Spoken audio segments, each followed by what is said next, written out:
السلام عليكم ورحمة الله وبركاته. إن الحمد لله نحمده ونستعينه ونستغفره ونعوذ بالله من شرور أنفسنا ومن سيئات أعمالنا. من يهده الله فلا مضل له ومن يضلل فلا هادي له. أشهد أن لا إله إلا الله وحده لا شريك له وأشهد أن محمدا عبده ورسوله صلوات ربي وسلامه عليه وعلى آله وأصحابه ومن اهتدى بهديه واستنى بسنته إلى يوم الدين وسلم تسليما كثيرا. أما بعد. Ikhwan dan akhwat, kaum muslimin, kaum muslimat yang dimuliakan dan dirahmati oleh Allah Subhanahu wa taala, puji dan syukur alhamdulillah kembali kita ucapkan untuk Allah Subhanahu wa taala. Salawat beserta salam semoga senantiasa dilimpahkan oleh Allah untuk junjungan dan panutan kita Nabi Allah yang mulia Muhammad sallallahu alaihi wasallam. Ikhwani wa akhwati kaum muslimin, kaum muslimat rahimani wa rahimakumullahu jami'ah. Pada kesempatan yang berbahagia kali ini insyaallah kita akan kembali melanjutkan kajian dan pembahasan kita mencoba untuk membaca kitab Riyadhus Shalihin karya Imam Abu Zakaria Yahya bin Sharaf An-Nawawi rahimahullahu taala dengan syarah dari Syekh Muhammad bin Shalih Al-Utsaimin rahimahullahu taala. Yang pada pertemuan yang lalu kita masih membahas hadis ke-20 dari bab taubat. Hadis Abu Sa'd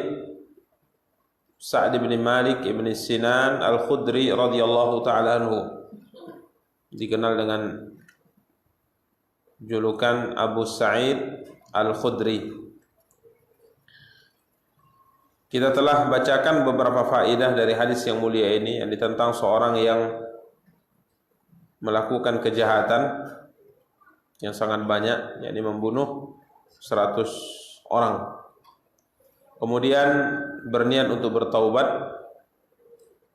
tatkala ia meninggalkan kampung halamannya untuk menuju tempat yang baik agar ia bisa beribadah kepada Allah di tempat tersebut, kiranya kematian mendatanginya. Sehingga bertengkarlah atau berselisihlah malaikat azab dengan malaikat rahmat. Ya. Malaikat azab berkata, sesungguhnya ini adalah atau nyawanya adalah hakku, aku yang harus mengambilnya karena ia adalah orang yang melakukan banyak maksiat kepada Allah Subhanahu wa taala. Bahkan malaikat azab mengatakan ia tidak pernah melakukan kebaikan apapun. Sedangkan malaikat rahmat mengatakan dia telah datang bertaubat dengan hatinya kepada Allah Subhanahu wa taala. Sehingga akhirnya Allah Subhanahu wa taala mengutus seorang malaikat yang menjadi hakim antara mereka berdua, dan setelah diukur kiranya ia lebih dekat dengan negeri yang ia tuju, yang hanya jaraknya berapa? Satu jengkal saja. Akhirnya ia pun dibawa oleh malaikat rahmat dan diampuni dosanya oleh Allah Subhanahu wa taala. Pada pertemuan yang lalu kita telah bacakan beberapa faedah lanjutan dari pembahasan sebelumnya, di mana faedah yang terakhir yang kita bacakan pada pertemuan yang lalu, kita tidak tahu amal kebaikan mana yang menyelamatkan kita dari api neraka Allah. Kita tidak tahu amal kebaikan mana yang bisa akhirnya Allah SWT dengannya ampuni dosa-dosa kita. Ya, maka pada pertemuan yang lalu kita sampaikan seorang muslim, seorang muslimah hendaknya bersemangat melakukan kebaikan apapun ia. Ya, dan jangan pernah meremehkan amal kebaikan sekalipun mungkin dianggap remeh oleh sebagian orang. Sebagaimana kita contohkan kemarin, ada seorang yang diampuni dosanya, dimasukkan ke dalam surga hanya karena menyingkirkan satu gangguan di mana? Di jalan, yang menghalangi orang di jalan, dia singkirkan, akhirnya Allah ampuni dosanya, Allah masukkan ia ke dalam surga. Dan kita juga bacakan kemarin, ada seorang yang diampuni dosanya, dimasukkan ke dalam surga, padahal dia adalah orang yang banyak melakukan dosa yang sangat nista, yaitu zina, hanya karena memberikan minum Seekor anjing. Maka kita tidak tahu, ikhwan. Kita tidak tahu amal ibadah mana yang menyelamatkan kita dari api neraka. Amal ibadah mana yang bisa menjadikan kita sebagai seorang hamba yang dosa-dosa kita diampuni oleh Allah Subhanahu wa taala. Ini ikhwani kaum muslimin yang dimuliakan dan dirahmati Allah, faedah terakhir yang kita bacakan pada pertemuan yang lalu. Dan sebagai penutup dalam pembahasan hadis yang mulia ini, dan ini yang disebutkan oleh Syekh Muhammad bin Shalih Al-Utsaimin rahimahullah terkait dengan faedah terakhir, yakni semua dosa yang dilakukan oleh seorang hamba, sebanyak apapun dosa tersebut, apabila ia bertaubat, maka Allah akan terima taubatnya. Sebesar apapun dosa yang kita lakukan, sebanyak apapun dosa yang kita lakukan, jika seandainya kita bertaubat kepada Allah, niscaya Allah akan menerima taubat kita. Lihatlah lelaki ini, dia telah melakukan dosa yang sangat luar biasa, yakni dosa membunuh. Dosa membunuh seorang manusia ini merupakan dosa yang sangat luar biasa. Ya, apalagi yang dibunuh itu adalah seorang muslim, seorang mukmin, seorang muslim, seorang yang beriman kepada Allah, beriman kepada Rasulnya yang mulia Muhammad SAW. Ini dosa yang sangat luar biasa. Allah Subhanahu wa taala berfirman dalam surat An-Nisa ayat 93, A'udzu billahi minasyaitonir rajim, "Wa may yaqtul mu'mina muta'ammidan fajaza'uhu jahannamu khalidan fiha wa ghadiba Allahu 'alaihi wa la'anahu wa 'adda lahu 'adzaban 'azima." Allah berfirman, barang siapa yang membunuh seorang mukmin muta'ammidan, dengan sengaja, membunuh seorang mukmin dengan sengaja, fajaza'uhu jahannamu khalidan fiha, maka balasan untuknya adalah neraka jahanam, khalidan fiha, dan dia kekal di dalamnya, wa ghadiballahu alaihi, dan Allah marah kepadanya, murka kepadanya, wa la'anahu, dan Allah melaknatnya, wa adda lahu 'adzaban 'azima, dan Allah akan siapkan untuknya di neraka jahanam azab yang sangat besar atau azab yang sangat pedih. Jadi dosa membunuh ini merupakan dosa yang sangat besar. Namun sebesar apapun dosa yang dilakukan oleh seorang hamba, kalau dia memang jujur, benar bertaubat kepada Allah, niscaya Allah mengampuninya. Niscaya Allah mengampuninya. Ya. Karenanya Allah Subhanahu wa taala berfirman dalam banyak ayat, ya. Dalam banyak ayat Allah Subhanahu wa taala melarang kita untuk apa? Untuk tidak putus asa dari rahmat Allah. Ya, sebagaimana Allah SWT firmankan dalam surat Az-Zumar ayat 53. Az-Zumar ayat 53 Allah berfirman, "Qul ya ibadiyalladzina asrafu ala anfusihim la taqnatu min rahmatillah innallaha yaghfirudz dzunuba jami'a." Sampaikanlah ya Muhammad kepada hambaku, ya ibadiyalladzina asrafu ala anfusihim, wahai hamba-hambaku yang telah melampaui batas atas diri mereka, artinya telah banyak melakukan maksiat kepada Allah. La taqnatu min rahmatillah, jangan pernah kalian berputus asa dari rahmat Allah. Innallaha yaghfirudz dzunuba jami'a, sesungguhnya Allah SWT mengampuni semua dosa, mengampuni semua dosa. Jadi jika seandainya seorang itu bertaubat kepada Allah, dosa apapun yang dilakukan, sebanyak apapun dosa yang dia lakukan, pasti Allah akan mengampuninya. Ya, ini ikhwani kaum muslimin dan dimuliakan dan dirahmati oleh Allah Subhanahu wa taala. Maka lelaki ini tatkala melakukan dosa yang sangat luar biasa, itu dosa besar, ya, ini dosa membunuh. Karena dosa membunuh itu terkait dengan 3 hak. Pertama hak Allah, kedua hak al-maktul, hak orang yang dibunuh dengan kezaliman, kemudian hak wali orang yang dibunuh. Ya, wali orang yang dibunuh. Ikhwani kaum muslimin dan dimuliakan dan dirahmati oleh Allah Subhanahu wa taala, hak Allah, seorang yang membunuh, misalnya membunuh seorang mukmin dengan sengaja, membunuh seorang muslim dengan sengaja, kalau ia bertaubat maka Allah akan ampuni dosanya. Ini hak Allah telah dihapuskan oleh Allah. Allah akan ampuni. Sedangkan hak orang yang dibunuh ini tentunya tidak selesai. Kenapa? Karena ia telah meninggal. Ya, karena sebagaimana kita bahas dalam awal pembahasan bab taubat ini, jika seandainya dosa itu terkait dengan manusia, maka harus apa? Diselesaikan terlebih dahulu. Ini yang dibunuh telah meninggal. Ya, tidak mungkin kita mohon maaf kepadanya. Namun jika seandainya dia bertaubat kepada Allah Subhanahu wa taala, maka insya Allah nanti di akhirat tatkala dihadapkan, Allah akan berikan kemudahan kepada orang ini. Adapun hak wali keluarga yang dibunuh tadi, keluarga yang terbunuh, maka hak walinya apa? Boleh menuntut qisas. Apa arti qisas? Menuntut balas. Darah dibayar dengan darah. Ini ketentuan yang telah ditetapkan oleh syariat. Maka sekali lagi ikhwan, jangan sampai kita terjatuh ke dalam dosa membunuh dengan sengaja. Karena dosa membunuh dengan sengaja sangat besar. Ya, sangat besar. Ya.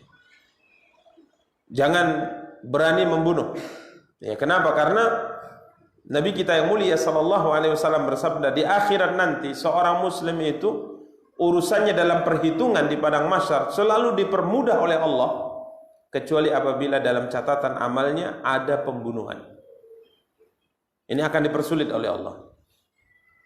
Makanya dalam bab amal yang pertama kali akan diperhitungkan oleh Allah adalah salat. Sedangkan dalam masalah perselisihan di kalangan manusia, yang akan pertama kali diselesaikan oleh Allah adalah urusan pertumpahan darah. Jadi kalau dalam bab amal pribadi, yang akan pertama kali diselesaikan apa kata Rasulullah? Salat. Adapun pertama kali yang akan diselesaikan dalam masalah pertengkaran, perselisihan, kezaliman di kalangan manusia antara sama mereka, maka yang pertama kali akan diselesaikan adalah urusan darah. Maka jangan coba-coba menumpahkan darah seorang muslim tanpa hak. Ya. Bahkan ikhwani kaum muslimin dan muliakan dan dirahmati Allah, sering kita sampaikan bahwa larangan membunuh seorang manusia itu bukan hanya berlaku bagi mukmin saja. Walaupun kita katakan dosa membunuh seorang muslim itu dosanya sangat besar. Namun membunuh selain muslim juga hukumnya apa? Dilarang. Karena sering kita sampaikan bahwa selain muslim atau disebut dengan orang-orang kufar itu terbagi kepada beberapa bagian. Ada kafir harbi, ada kafir muahad, ada kafir zimmi. Ya. Ada kafir harbi, yaitu orang kafir yang melakukan peperangan dengan kita. Artinya dia melakukan penyerangan terhadap kita, maka kafir ini boleh dilawan, kafir ini boleh diperangi. Ya, kafir ini boleh diperangi. Seperti misalnya mereka menjajah kita, menjajah negeri kita, ini boleh kita perangi. Ya, boleh kita bunuh. Yang kedua adalah kafir zimmi, yaitu orang-orang kafir yang tinggal di negara Islam, yang biasanya mereka itu bayar upeti, bayar pajak. Ya, ini tidak boleh diperangi, tidak boleh dibunuh, tidak boleh dizalimi.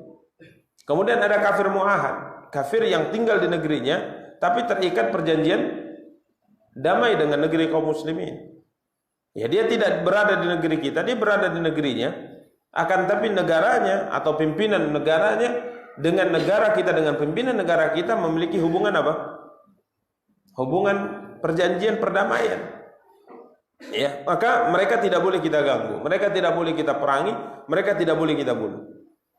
Kemudian ada kafir yang masuk ke negeri kita, sekalipun mungkin ini kafir harbi, misalnya kafir yang menyerang kita, tapi tatkala dia masuk ke negeri kita dengan jaminan dari salah seorang di antara penduduk di negeri kita dari kalangan kaum muslimin, maka kafir ini juga tidak boleh dibunuh.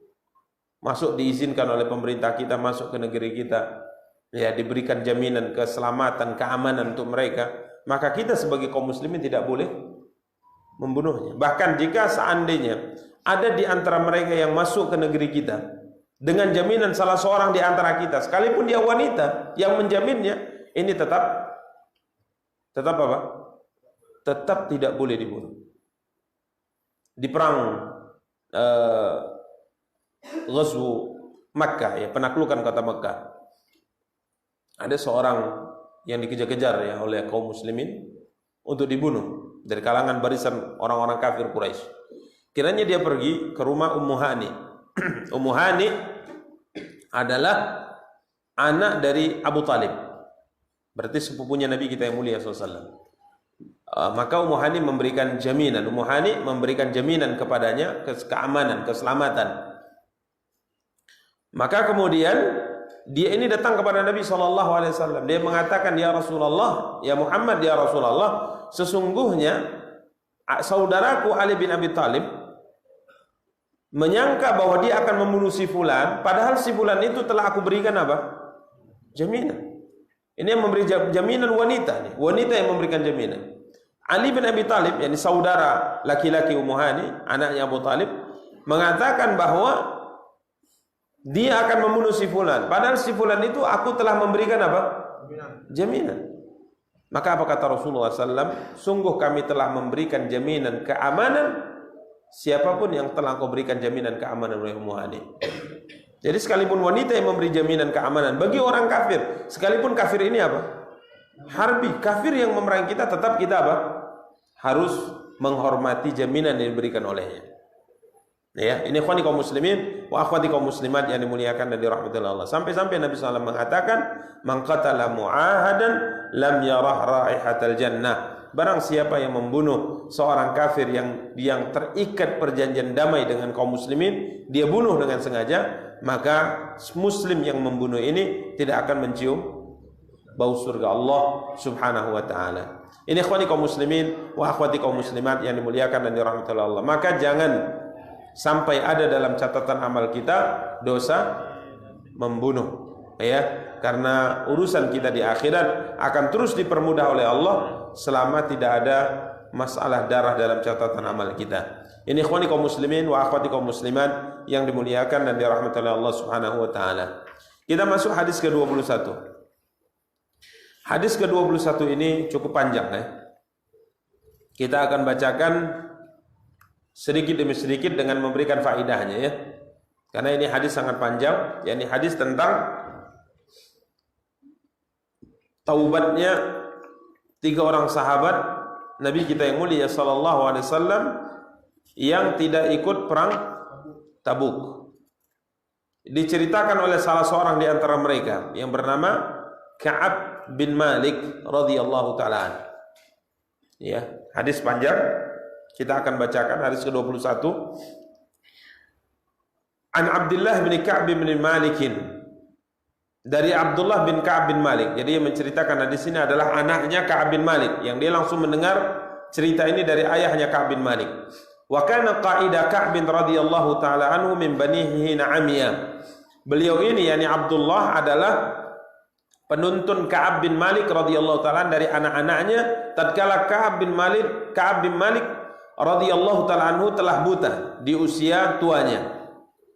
Abdullah berkata, sami'tu Ka'b bin Malik radhiyallahu taala anhu yuhadditsu bi hadithihi hina takhallafa an Rasulillah fi ghazwati Tabuk.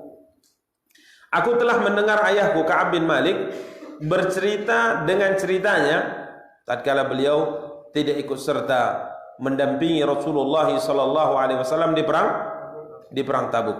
Ya, Ka'ab bin Malik radhiyallahu taala bercerita kepada anaknya tatkala sang ayah tidak ikut bersama dengan Rasulullah SAW di perang Tabuk. Ini perang Tabuk yang terjadi pada tahun 9 Hijriah, di mana perang ini dilakukan oleh Nabi SAW melawan pasukan Romawi.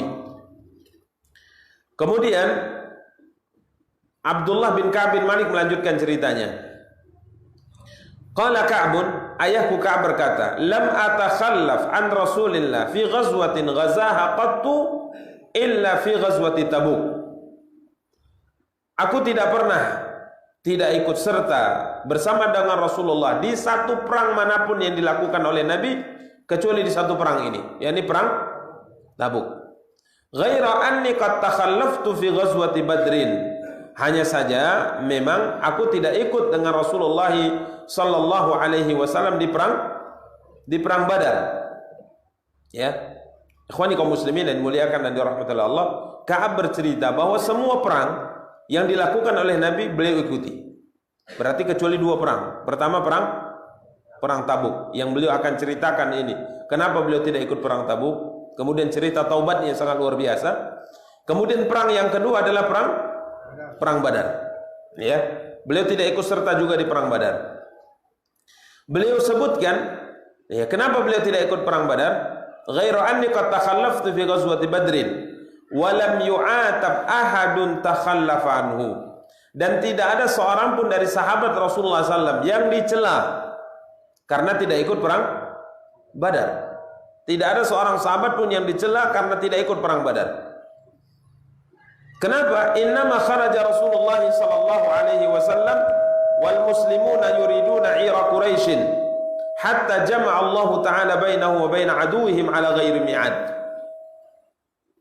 Karena tidaklah Rasulullah SAW keluar dan kaum muslimin di perang Badar kecuali niatnya adalah menghadang kafilah dagang yang dimiliki oleh orang-orang Quraisy yang baru pulang dari Syam. Jadi tujuan Nabi SAW berangkat ke Badar tidak lain dan tidak bukan hanya untuk menghadang kafilah dagang. Karena kafilah dagang ini sampai kabar kepada Rasulullah SAW bahwa kafilah dagang ini baru kembali dari negeri Syam menuju kota Mekah. Ya, sering ditanyakan kenapa Nabi SAW menghadang kafilah dagang, seakan-akan Nabi apa? Perampok, kan orang bilang seperti itu. Ya, contoh misalnya ada iring-iringan truk membawa bahan-bahan dari satu kota ke kota yang lain, dihadang, diambil hartanya, diambil barang-barangnya. Ini namanya apa ini? Perampok. Apakah Nabi perampok? Jawabannya tidak. Kenapa Nabi melakukan itu? Karena yang melakukan peperangan atau mengumumkan perang dan merampas harta kaum muslimin pertama kali bukan kaum muslimin, orang-orang kafir. Antum lihat, siapa yang mengusir kaum muslimin dari Mekah? Orang kafir. Dan antum lihat dalam sejarah, mayoritas orang-orang muhajirin yang meninggalkan kota Mekah, mereka hanya membawa pakaian yang ada di tubuh mereka saja. Sedangkan harta mereka rata-rata mereka tinggal bisa mereka bawa.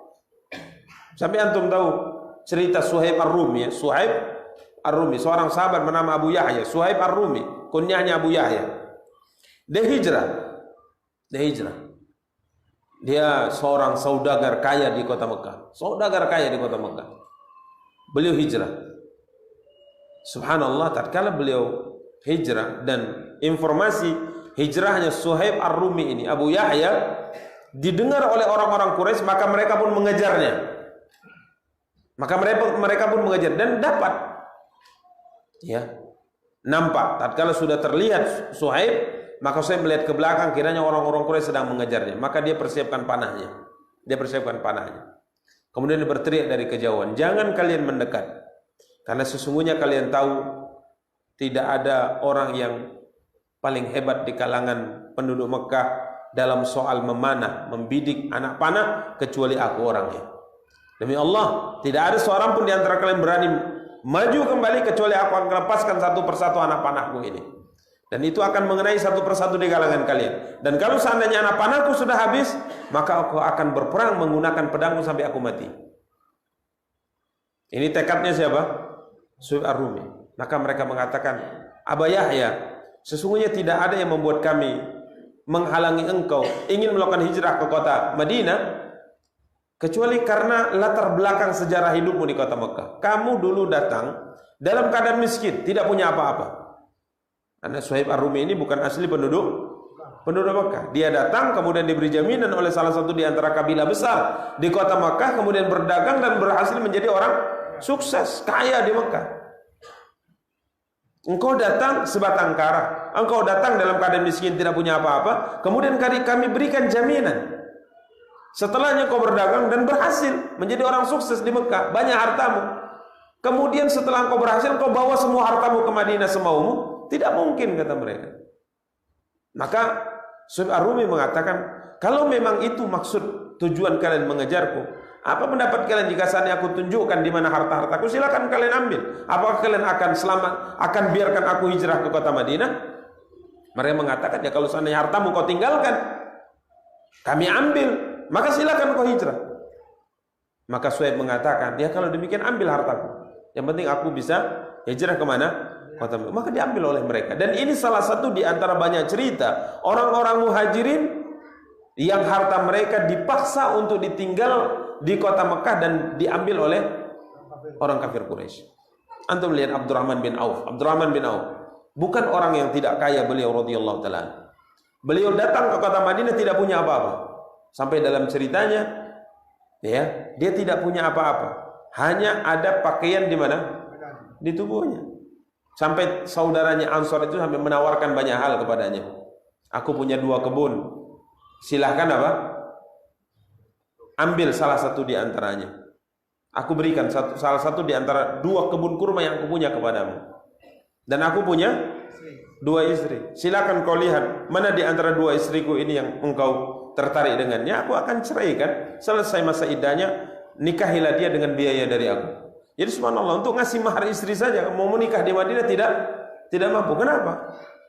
Hartanya dirampas oleh orang-orang kafir di mana? Di kota Mekah. Mereka yang mendahului. Maka tatkala Nabi SAW ada kafilah dagang lewat dari kafilah dagang Quraisy, Nabi menghadangnya. Ini hanya untuk mengembalikan sebagian harta kaum muslimin yang diambil paksa oleh mereka.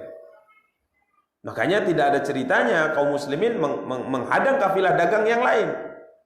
Yang dihadang adalah kafilah dagang Quraisy. Jadi ini ceritanya ya. Nabi SAW menghadang kafilah dagang ini. Jadi Ka'ab bin Malik radhiyallahu taala bercerita bahwa aku tidak ikut perang Badar dan tidak ada seorang pun yang tercela tatkala tidak ikut perang Badar. Nabi SAW berangkat menuju Badar dengan niat menghadang kafilah dagang orang-orang Quraisy yang baru pulang dari Syam, dipimpin oleh Abu Sufyan bin Harb. Kala itu beliau belum masuk Islam radhiyallahu taala. Kemudian apa kata Ka'ab? Beliau mengatakan, hatta jama'a Allah taala bainahum wa bain aduwwihim ala ghairi mi'an. Sampai akhirnya Allah Subhanahu wa taala pertemukan antara Nabi dan para sahabat yang ikut bersama dengan beliau dengan musuh mereka tanpa ada perjanjian sebelumnya. Ya, tanpa ada niatan perang sebelumnya. Ya, sebagaimana kita ketahui dalam sejarah perang Badar, Nabi SAW keluar untuk menghadang kafilah dagang yang baru pulang dari mana? Dari Syam. Abu Sufyan bin Harb tahu perjalanan beliau untuk menuju Mekah pulang membawa harta yang sangat banyak ini tidak akan aman. Kenapa? Karena jalan utama yang harus dilewati adalah jalan yang dekat dengan kota Madinah. Dia tahu benar. Makanya apa yang dilakukan? Yang dilakukan adalah berusaha untuk mengecek apakah ada pergerakan pasukan di sekitar jalan utama atau tidak. Maka beliau maju dulu, kafilah dagang yang di belakang beliau maju dengan beberapa orang mengecek apakah ada pergerakan yang mencurigakan. Maka sampailah dia di salah satu di antara mata air di dekat lembah Badar. Dia tanya kepada orang yang ada di situ, kira-kira ada nggak mencurigakan di sini? Dia mengatakan tidak ada. Dari beberapa waktu terakhir nggak ada, tidak ada kata orang ini. Hanya saja aku tadi melihat ada 2 orang yang mendekati sumur itu kemudian mengambil airnya. Mereka berdua mengendarai unta. Maka akhirnya Abu Sufyan mendekati sumur tadi dan ada kotoran unta di situ. Kemudian diceknya kotoran unta tadi, rupanya ada biji-biji kurma. Diceknya. Dia mengatakan, demi Allah, ini adalah kendaraan Muhammad dan sahabatnya. Ini biji kurma Madinah ini. Masya Allah, tahu deh. Ini Madinah ini. Maka dia langsung ke belakang, dia mengatakan berarti jalan utama menuju Mekah tidak aman. Maka beliau berinisiatif dengan dua keinginan. Yang pertama, mengirim utusan dengan secepat kilat menuju Mekah untuk menyampaikan kepada penduduk Mekah bahwa kafilah dagang kalian hampir saja dirampas dan dihadang oleh Muhammad, maka berangkatlah untuk menyelamatkan kafilah itu, harta kalian ini. Kemudian yang kedua yang beliau lakukan, beliau mencari jalan alternatif yang bisa menyelamatkan beliau dan kafilah dagang dari sergapan siapa? Nabi kita yang mulia. Ini dilakukan. Maka beliau cari jalan lain, dan ada seorang yang diutus ke mana? Ke Mekah secepat kilat menyampaikan kafilah dagang kalian, harta kalian itu hampir saja diambil oleh Muhammad. Maka apa yang terjadi? Tatkala utusan ini sampai ke Madinah, sampai ke mana? Ke Mekah. Maka dia umumkan kepada semua penduduk Mekah tentang apa yang akan terjadi terhadap kafilah dagang yang dipimpin oleh Abu Sufyan bin Harb. Maka semua penduduk Mekah marah. Semua mereka marah. Apakah Muhammad menyangka bahwa kali ini dia bisa mengambil harta kita? Tidak. Akhirnya mereka secepat kilat mempersiapkan pasukan sehingga terkumpullah 1.300 pasukan. Lengkap dengan persenjataannya, lengkap dengan donatur yang akan memberikan makanan kepada kafilah, kepada pasukan yang 1.300 ini. Karena namanya pasukan itu butuh apa? Butuh uang ya, butuh modal, butuh makan, butuh pembiayaan. Maka ditetapkan ada beberapa orang yang harus memberi makan kepada kafilah ini, kepada pasukan ini. Di antaranya yang dipaksa adalah Abbas bin Abdul Muttalib, paman Nabi kita. Dia tidak mau, tapi karena dia termasuk daftar orang terkaya di kota Mekah, kamu harus mau dan kamu harus ikut. Akhirnya ada 3 orang, setiap harinya ketiga orang ini harus mengeluarkan harta mereka sebanyak 10 ekor unta per harinya. Bayangkan, 1 ekor unta berapa? Ada di antaranya mencapai 50 sampai 70 juta. Berarti berapa itu per harinya? Masya Allah. Ini Abbas bin Abdul Muttalib. Ya. Akhirnya pasukan Mekah keluar untuk melawan pasukan Muhammad yang ingin menghadang kafilah, untuk mengambil kafilah dagang Abu Sufyan. Tapi subhanallah, kafilah dagang ini akhirnya bisa melewati pasukan Muhammad SAW. Nabi kita yang mulia SAW, beliau bisa melewatinya sehingga selamat, berada di zona yang aman. Sedangkan pasukan kafir dari kota Mekah sudah apa? Sudah berangkat. Ini yang dikatakan oleh Ka'ab bin Malik radhiyallahu ta'ala, sesungguhnya Allah pertemukan antara Muhammad dan pasukannya dan para sahabatnya dengan pasukan kafir Quraisy tanpa ada apa? Janji sebelumnya. Enggak ada janji perang, enggak ada janji ingin menyerang, akan tapi Allah keluarkan yang ini sehingga mereka bertemu di mana? Di perang Badar tanpa ada niatan sebelumnya. Karena Nabi SAW keluar itu hanya ingin menghadang kafilah dagang. Jadi yang terbayang bagi mereka itu bukan perang, akan tapi menghadang kafilah dagang yang hanya dikawal oleh 40 orang saja. Sehingga Nabi SAW keluar hanya membawa 313 atau 319 orang sahabat. Bahkan ada seorang sahabat mengatakan, ya Rasul, tunggu ya, saya ingin pulang dulu, rumahku agak jauh, aku ingin ambil kendaraan dan aku ambil senjata. Nabi mengatakan tidak, yang boleh berangkat adalah yang sudah siap sekarang juga berangkat. Akhirnya tidak bisa berangkat. Jadi yang dibawa itu hanya berapa? 300 sekian saja. Pasukan berkuda sehingga anak cuma 2. Jadi naik kuda itu cuma 2. Senjatanya ala kadarnya, karena yang akan dilawan itu apa? Kafilah dagang, 40 orang saja. Ngapain bawa-bawa sampai 1000 sampai sekian jumlahnya, yang akan dilawan cuma 40. Ini buang-buang apa ini? Tenaga. Tapi inilah yang dikatakan oleh Ka'ab, Allah pertemukan mereka tanpa perjanjian sebelumnya. Orang kafir Quraisy tatkala keluar, mereka enggak nyangka Muhammad itu berani dengan mereka. Enggak nyangka. Karena khususnya Jazirah Arab yang kekuatan terkuatnya itu adalah orang Mekah. Mereka enggak menyangka Muhammad itu berani melawan mereka. Maka mereka keluar dengan 1.300. Tatkala mereka sudah keluar, kafilah sudah selamat, Abu Sufyan mengirim utusan untuk kedua kalinya. Dia mengatakan, pulanglah karena kafilah dagang kalian sudah selamat. Ini kami sudah aman, ini di zona aman yang tidak mungkin Muhammad bisa menangkap kami lagi. Tapi apa kata orang-orang Quraisy, khususnya Abu Jahal? Tidak, demi Allah kita tidak akan pulang. Walaupun beberapa orang tokoh di pasukan itu mengatakan bagus pulang saja. Kenapa? Kalaupun kita paksakan berangkat, akhirnya kita ketemu, pasti kita akan bertemu dengan anak paman, bertemu dengan paman, bertemu dengan anak di medan perang, sehingga pasti akan terjadi pembunuhan antara kita. Bagusnya kita apa? Pulang. Tapi Abu Jahal mengatakan tidak, kita tidak boleh pulang. Kita harus melanjutkan perjalanan sampai ke lembah Badar. Di sana nanti kita akan pesta selama 3 hari. Kita akan sembelih unta, ya, kita undang orang-orang Arab di sekitar untuk makan bersama dengan kita, pesta pora. Ya, kita panggil biduan-biduan wanita untuk bernyanyi. Jadi pesta besar kita di sana, sehingga orang Arab tahu kekuatan kita dan mereka tetap takut kepada kita sepanjang zaman. Ini yang dikatakan oleh siapa?